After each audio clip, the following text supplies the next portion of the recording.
Okay, so hello students. Here in this video you are going to start with a new chapter called as source coding. Okay, this chapter is very easy and it just gives you a basic concept of what is coding and what are the different types of coding. A simple explanation about source coding. Okay, so we all know what is coding is, right? Coding, for example, if there are if you say there are 8 messages, okay, let there be 8 messages, and if you want to apply binary coding to those 8 messages, then how will you do the coding? You'll use 3 bits. For each message you'll use 3 bits, right? So it will be 000, 001, 010, 011, 100, 101, 110 and 111, right? That's how you apply coding. So that kind of coding is binary coding, right? Exactly what we are doing here. This is what you call as a source coding, right? So what is the meaning of coding? Coding is nothing but the procedure of associating words from the alphabets of one language to the alphabet with the given words of another language. That is, we represent the words from one language with the words of another language. For example, like you say that there are 26 letters of alphabets, right? So you apply A is equal to 1, B is equal to 2, C is equal to 3, C. So that is also a type of coding, right? So what is the use of coding? The objective of the coding is to increase the efficiency and reduce the transmission errors. That is why we apply coding. And not only these two reasons, even if you want to apply a secret message also, we apply coding, right, to these messages. So this gives you a basic definition, a generalized definition of what is coding, right? Let the source or the transmitter be represented by the set of symbol S. So S is the source or the transmitter, and S contains Q messages or Q symbols. Okay, so S is equal to this. These are the messages, that is S1, S2, S3, S4, S5 up to SQ. These are the source messages, source symbols. Okay, these are what I call the source messages or source symbols.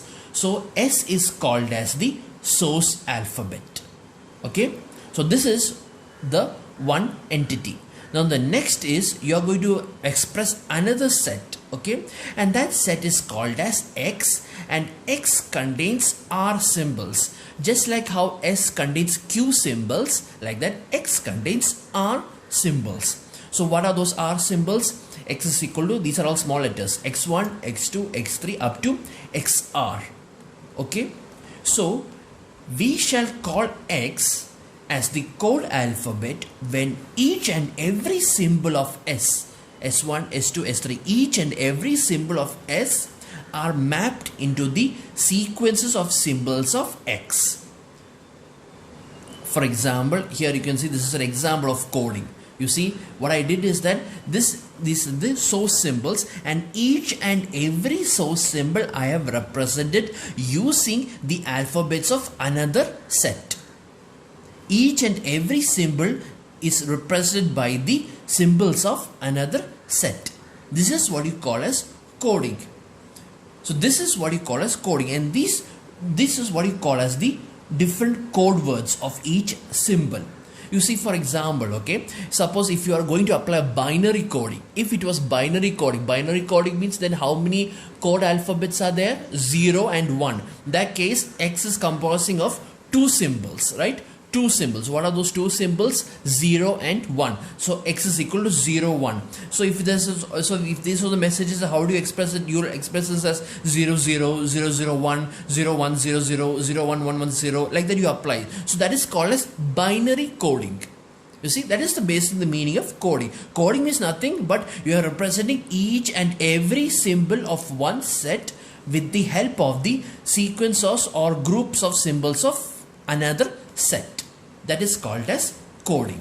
Okay, so this is basically we are going to apply source coding. That is, we are going to apply the coding at the source or coding of the transmitted messages. Okay,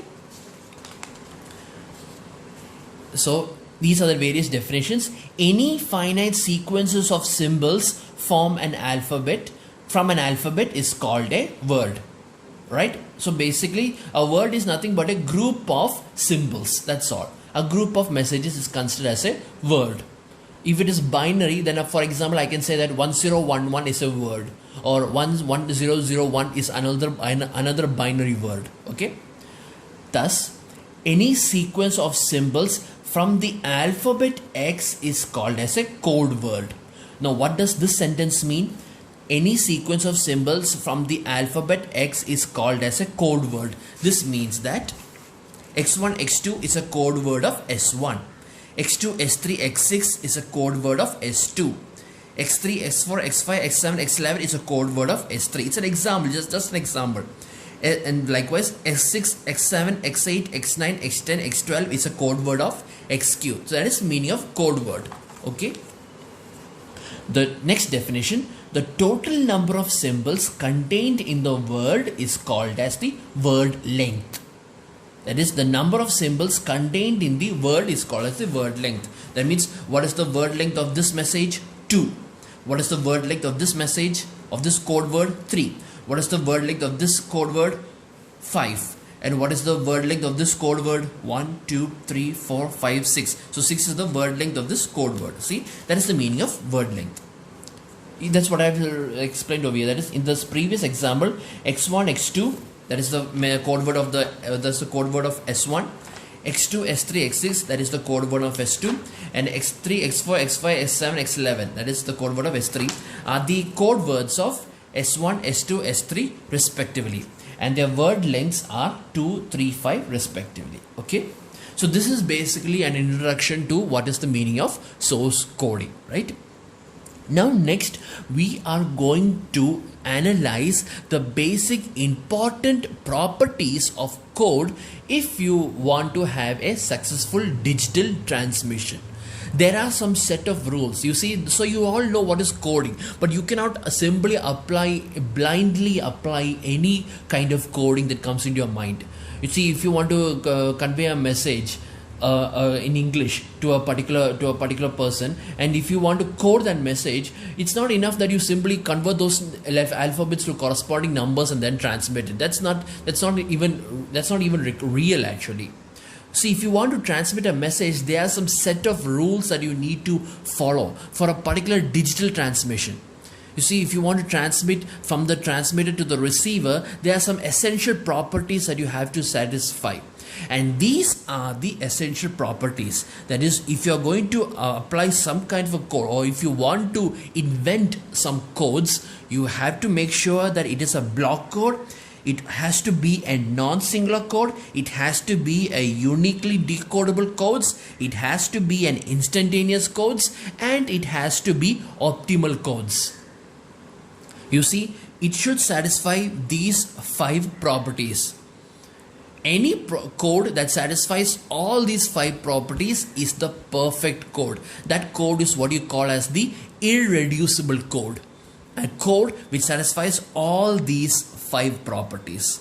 Okay, so now let's look at each and every property and why it is important. Also, you will understand why each of these properties are important. Okay, so let's look at the first code, that is called as the block code. So what is the meaning of block code? You have heard about this term, block code. What is the meaning of block code? A block code is one in which a particular message of the source is always encoded into the same fixed sequence. That is the meaning of block code. That is, every code word is represented as a single block. That means each and every code word is always nothing but finite sequences of the code. Finite sequences. That means if you look over here, if you look at this in this previous example, see, this is x1, x2 is a single block. So it means if you transmit x1, s2, the receiver will understand that s1 is transmitted. If you transmit x2, x3, s6, then the receiver will understand that s2 is transmitted. See, that is the meaning of block. So this messages are transmitted in terms of a block, in a message block. That is called as a message block. Such a code is what you call as the block code. That is, this is the important property of a block code. That is, both the transmitter and the receiver are informed of the code words of each and every message of the transmitter before the start of the transmission. This is what is called as, this is why it is called as a block code, and the importance of a block code. You see, before you are going to start these transmissions, before when you are going to start these transmissions over here, the receiver should already know that if it sees x1 x2, it means s1. If it sees x2 x2 x3 s6, it means s2. If it sees x3 x4 x5 x7 s11, then it means s3. You see, the receiver should already know the corresponding code words and the corresponding messages of each of these code words. The receiver should already know before the communication starts. The receiver should already know all this. Then only it should apply that. The reason is, if you are going to change the code, then before changing the code, you should inform the receiver. Without informing the receiver, you should not change, or you are not allowed to change the code. That is one of the most important property of block code. That is, no code set is allowed to change before informing the receiver. That is what is called as the block code, because each of these messages are represented by a fixed block, and this fixed block is what the receiver is actually expecting. You see, if you transmit these messages and if you transmit only x1, the receiver will not understand what it means. Okay, but if you transmit x1 x2, then the receiver will understand that it is s1. Like that, in same example, if you transmit only x3 or if you transmit x3 x6, the receiver will not understand what it is. But if you transmit x2 x3 x6, the fixed sequence x2 x3 x6, then the receiver will understand that it is s2 is what is being transmitted. You see, that is why it is importance of block code. So the block code can be of two types. That is, it can be a fixed length code or it can be a variable length code. The name itself, you can understand what is the meaning of fixed length code and variable length code. See, this is a binary coding, all right? So here you can see that the S is a source alphabet, and then the number of source symbols are 4. There are 4 source symbols. That is, Q is equal to 4, right? 4 source symbols, and this is X is a code alphabet, and this is binary coding. So therefore, the number of code symbols are 2, 0 and 1. That means R is equal to 2. So this is basically you are applying binary coding, right? So now take a look at these two examples. I can code like this and I can code like this, right? So here in this example, here you can see that the receiver here, if the receiver should already know that S1 is equal to 0, 0, S2 is equal to 0, 1, S3 is equal to 1, 0, and S4 is equal to 1, 1 before the start of the transmission. The receiver should already know the code words and its corresponding messages. So now, if you want to transmit these code words, you should transmit either 0, 0, or you are allowed to transmit 0, 1, or you are allowed to transmit 1, 0, or you are allowed to transmit 1, 1. Okay, that is how it's transmitted. So this is called as fixed length code. Why it is called as fixed length code is because the length of every code word is fixed. Here, the length of every code word is equal to 2.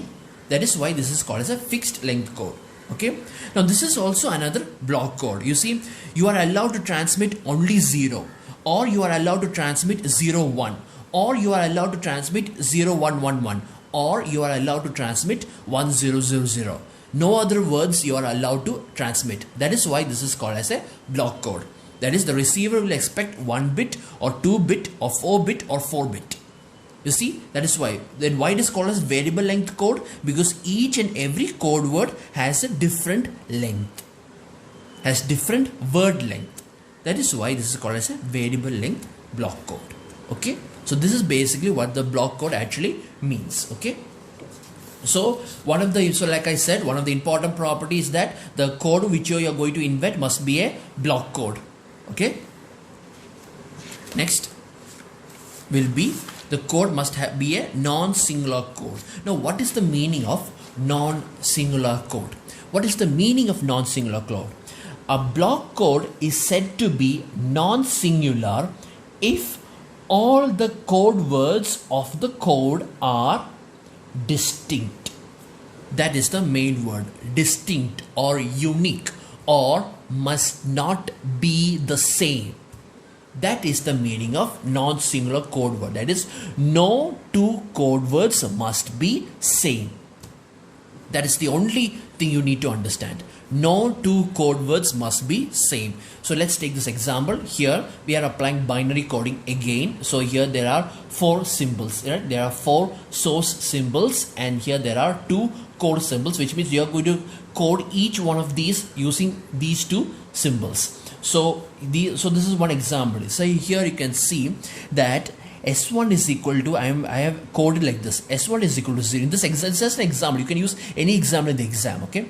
So this is one example. S1 is equal to 0, S2 is equal to 1, 1, S3 is equal to 1, 0, and S4 is equal to 1, 1. Okay? Now, I want to tell you, this is not a non-singular code. This is a singular code. It is not a non-singular code. Why? The reason is because these 2 code words are not distinct. S2 and S4. You see, if you see S2 and S4, these 2 have the same code word. So the problem with this is that if you transmit 0, the receiver will understand that it is S1. If you transmit 1, 0, the receiver will understand it is S3. But if you transmit 1, 1, the receiver will be confused. It will not know whether it is S2 or S4 is being transmitted. The receiver will be confused. You see, that is why this is not a non-singular code. And also, this code is called as singular in the small.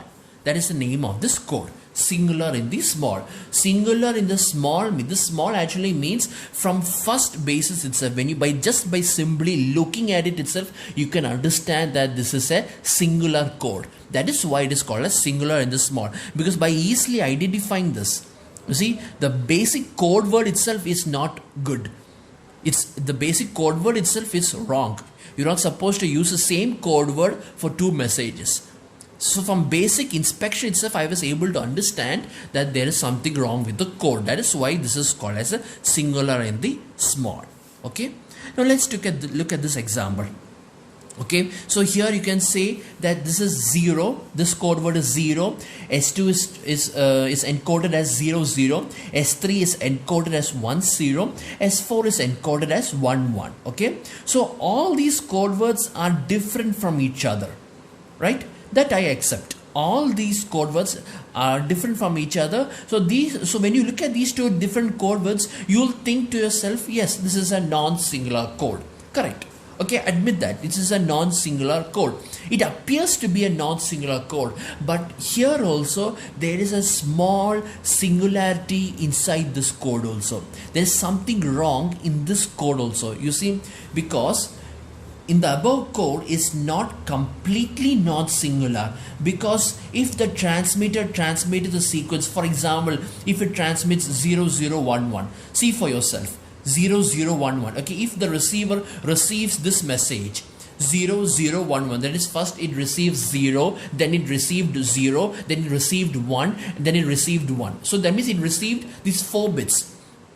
So if it receives these 4 bits, then the receiver might not know which message is being transmitted, because this can be interpreted in 2 ways. This can also be interpreted as S1, S1, S4, because S1 is 0, S1 is also 0, and S4 is 1, 1. So this is S1, this is S1, and these 2 represents S4. The receiver can interpret it like that, or the receiver can also interpret it like this, as S2, S4, because S2 is also equal to 0, 0, and S4 is equal to 1, 1. So the receiver can interpret this 0, 0 as S2 and 1, 1 as S4. You see, so that is why this is also not completely non-singular. Such a code is called as singular in the large. So this is where the degree of non-singularity comes. You see, so if you want to have a perfect code, then that code must be completely non-singular. It must be completely non-singular. That means whatever messages you transmit, the receiver will never get confused. It will never get mixed up on which message is being transmitted. Or no matter what the combination of messages, no matter what the combination of codes you transmit, the receiver should never be confused. Okay, that is the meaning of non-singular code. So, like I said, if you are able to create a code that is completely non-singular, that is, no matter how, in what combination you transmit, the receiver will never get confused. If you are able to develop that kind of a perfect code, then that code is what you call as the uniquely decodable codes. So what is a uniquely decodable codes? That is, non-singular codes are uniquely decodable codes if the nth extension of the code is non-singular for every finite n. The nth extension of the code is non-singular for every finite n. You all know what is non-singular. Non-singular means the code word must be unique or distinct, or no two code words must be same. So the nth extension of the code must be non-singular. See, let's take this example just to explain to you what is the meaning of this term extension. Okay, what is the meaning of nth extension? Let's take this example. Here, let S is equal to S1, S2, S3, S4. That means there are 4 source symbols, and here R is equal to 2, which means because this is a binary coding, so X is equal to 0, 1. So now I am going to code this in this way. That is, S1 is encoded as 0, 0, S2 is encoded as 0, 0, 0, 0, S1 is encoded as 0, S2 is encoded as 0, 0, S3 is encoded as 1, 0, and S4 is encoded as 1, 1. Okay, so now I am going to find the second extension of this code. This is called as the first extension. First extension means there's nothing called as first extension. It means the code word itself is represented as the code word itself is represented as the first extension. Okay, so second extension of this code means you are transmitting 2 messages at a time. If you transmit only S1 or S2 or S3 or S4, that is called as the first message. If you are going to apply second extension of this code, which means you are grouping each of these messages in twos, in a group of 2, and you're transmitting them combined.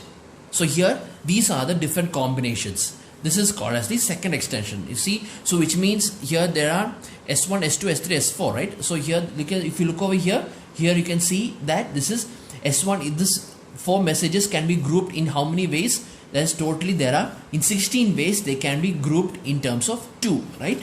So you see this can be grouped like this: S1, S1, S1, S2, S1, S3, S1, S4, S3, S1, S3, S2, S3, S3, S3, S4, S2, S1, S2, S2, S2, S3, S2, S4, S4, S1, S4, S2, S4, S3, and S4, S4. This is how each of these messages are grouped in twos.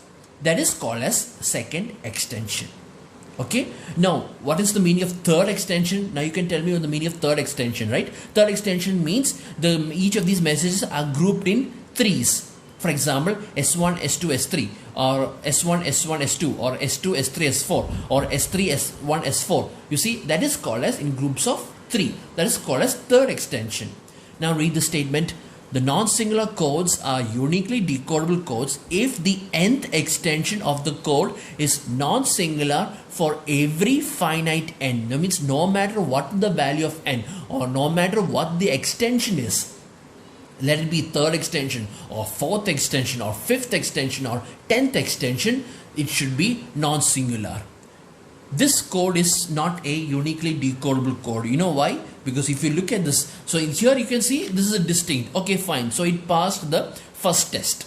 Okay, these codes are distinct, so it appears to be non-singular. But it failed the second test.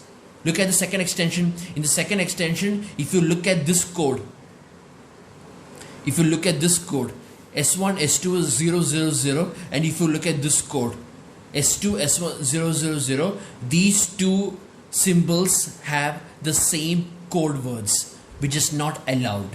which means if the receiver receives 000, the receiver will not understand if it was S1 S2 or if it was S2 S1. You see, the receiver will be confused if it receives 000. That is why this is not a uniquely decodable codes. Or in other words, like I said before, any codes that are singular in the large, cannot be uniquely decodable codes. That is the message that you have. That is the main important thing you need to understand here. Right? So uniquely decodable codes means no matter how many extensions or no matter in what way you mix these messages, in what way you combine these symbols, the receiver will never get confused. That kind of a perfect code is called as the uniquely decodable code. Okay? Now, and there's another code which is more perfect than this, and that is called as the instantaneous code. It is much better than the uniquely decodable codes. If it is instantaneous. What is the meaning of the word instantaneous? A uniquely decodable code is said to be instantaneous if the end of any code word is understandable. That is, if you are able to understand when the code word is finished without waiting for the next code, without the need of waiting for the next code symbols. That is called as instantaneous code.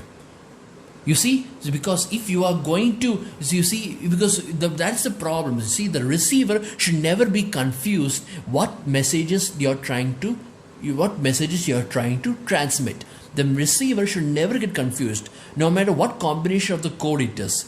You see, so if you are making the receiver to wait for the next code symbol in order to understand if the previous code symbol is complete or not, then that is a problem on your coding. Look at this example. Here you can understand. Here you can see there are 4 messages, and these 4 messages I have encoded in 3 different ways. Okay, so let's analyze each of these 3 codes and see which one is better. Let's look at the code A, right? Code A, here you can see, suppose, this is what you need to understand, okay? Suppose if you transmit 0, the receiver will understand that it is S1. If you transmit only 0, there is no confusion about it. If you transmit 0, the receiver will know that S1 is received. No problem, fine. But if you transmit 01, the receiver will not know that it is S2. I repeat, if you transmit 01, the receiver will not know that if it is S2. Why? Because the code for S3 is 011 and the code for S4 is 0111. So if you transmit 01, the receiver will not know that it is S2. Why? Is because after receiving 01, after receiving 01, the receiver has to wait for the next code symbol. The receiver has to wait for the next code symbol. Only after receiving the next code symbol, only the receiver will understand that it is S2 or S3. Suppose the receiver has received 01, the receiver will not decode. It will wait for the next code symbol. So if the next code symbol is 0, then the receiver will understand that the previous code symbol was actually S2 because S2 is 01. But again, when you apply 01 and if you apply 01, if the next code symbol was 1, then the receiver will understand that it was S3. See, because S3 is 011. So you see, in this message, that's the problem with this code.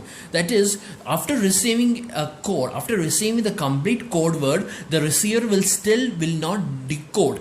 It will not decode unless it receives the next code symbol. That is the problem with this code. That is, there is a time lag.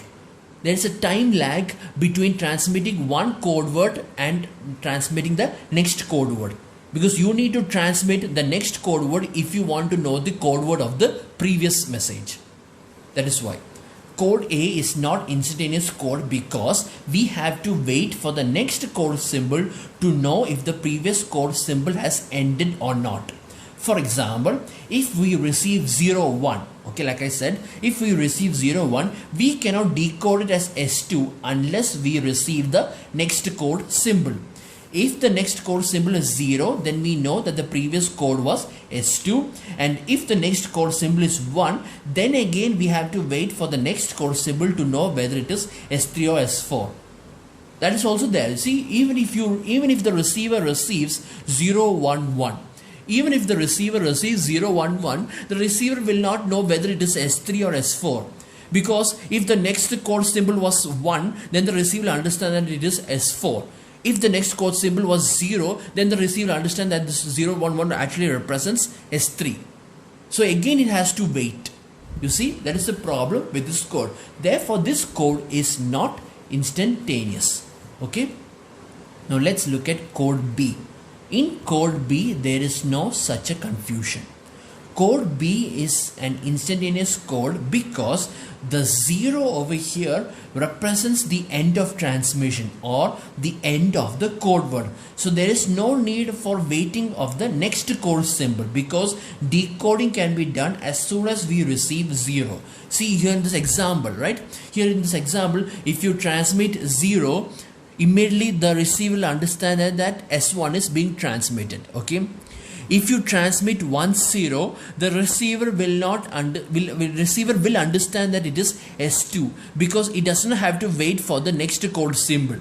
You see, after receiving 1, 0, the receiver will immediately understand that it is S2, regardless of what the next code symbol will be. Right? Because this code word has already ended with a 0, which means if it sees 0 anywhere, it understands that it is the end of that code word. So the receiver will not get confused whether should it wait for the next code symbol or not. It does not have to wait for the next message. So that means even if the next message, for example, if the next message was 1, then it will understand that this 1, 0 actually represents S2. See, so it will never get confused. This message. That is the example of this. That is the benefit of this code. That's why this is called as an instantaneous code. Okay. Now, in this case, code C. If you see code C is nothing. It's a fixed variable length. It's a fixed length code, right? 0, 0, 0, 1, 1, 0, 1, 1. Okay. So you can consider this as an instantaneous code under one condition. And that condition is that you are supposed to transmit only 2 bits at a time. If you transmit 2 bits at a time, then code C is also considered as an instantaneous codes. That is, you should transmit only in blocks of 0, 0, 0, 1, 1, 0 and 1, 1. If it transmits like this, then there is no problem. Then this code is also considered as an instantaneous code. Otherwise, cannot be considered as an instantaneous code. If you are coding like this and if you transmit 3 bits, 0, 0, 0 or 4 bits, 0, 0, 1, 0, 1, like that, if you transmit as 4 bits or like that, then it cannot be considered as an instantaneous code. This will be instantaneous only if you transmit in terms of 2 bits at a time. That is the benefit of this example. Okay, so code C can only be recognized as an instantaneous code as long as the receiver receives only 2 code alphabets at a time. Here the binary numbers are 2 bits at a time. Then only this is a instantaneous code. Okay, so this is what basically instantaneous code means. That is, it is a uniquely decodable code in which you will be able to understand, or the receiver will be able to understand the end of any transmission simply by looking out for its bits. Okay, this is a very important instantaneous code, and in the next chapter you will be learning how to construct instantaneous code. Okay, now here you know what is the meaning of instantaneous code, right? Now the code which is better than the instantaneous code, right, or much better having channel efficiency of instantaneous or better than instantaneous code is optimal code. And why it is better is because this code has minimum average word length. So what that is called as the optimal code, and instantaneous code is said to be optimal if it has minimum average word length. I have already told you what is the meaning of average. Average does not mean everything added and divided by total number. That kind of average you are studying only in school. Here average does not mean adding everything and divided by total number. That does not mean average. That used to be the average when you are studying in school. Here when you are using probability, when you are using the probability of events, then you are finding the average by multiplying every event with its probability and then adding. That is the meaning of average. So here you can see what is the importance or why optimal. Here this is the reason why optimal code is better. This is another definition of optimal codes. That is, this means that the source symbols or the messages that have higher probability of transmitting, that is messages that are always being transmitted, right?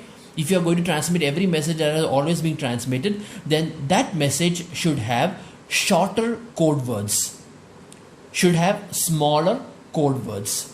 And source symbols that have lower probability. Lower probability means that is you are not transmitting that much many times. You are only transmitting the messages very rarely. Okay, that kind of source symbols must have longer code words.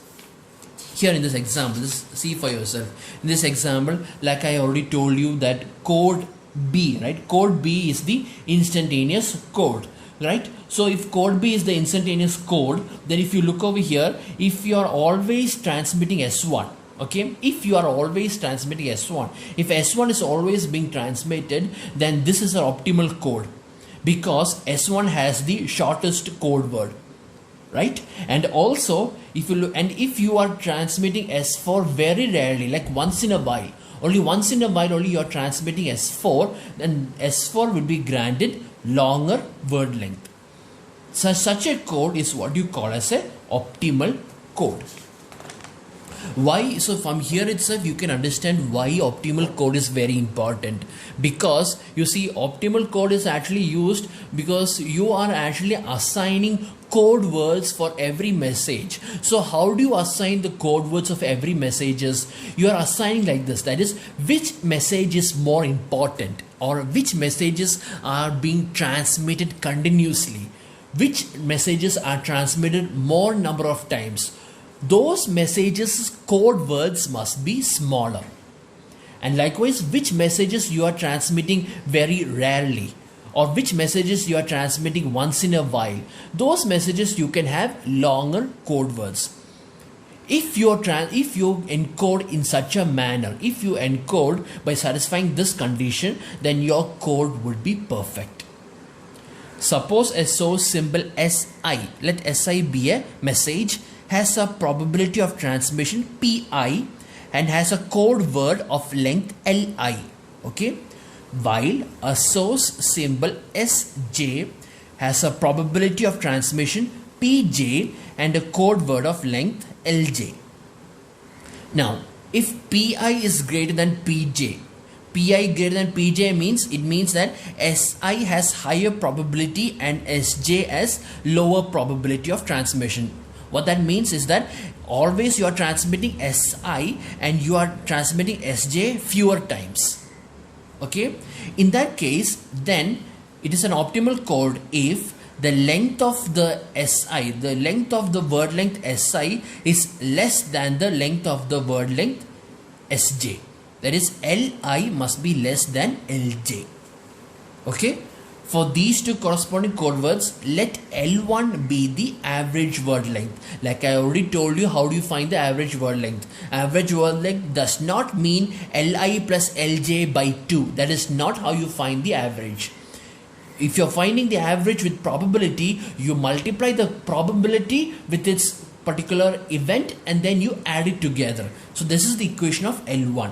This is the equation of the average word length. That is, L1 is equal to the probability of LI, the probability of SI is PI and its length is LI. So PI into LI. Likewise, the probability of SJ is pj and its word length is lj. So it is pjlj. Therefore average is pili plus pjlj. This is the average word length of this code. Okay. Now what I'm going to do is that I'm going to interchange the code words. I'm going to replace si with sj and sj with si. What will happen if I do that? So that the code words of length lj corresponds to si and that of li corresponds to sj, which means the word length of si becomes lj and the word length of sj now it becomes li.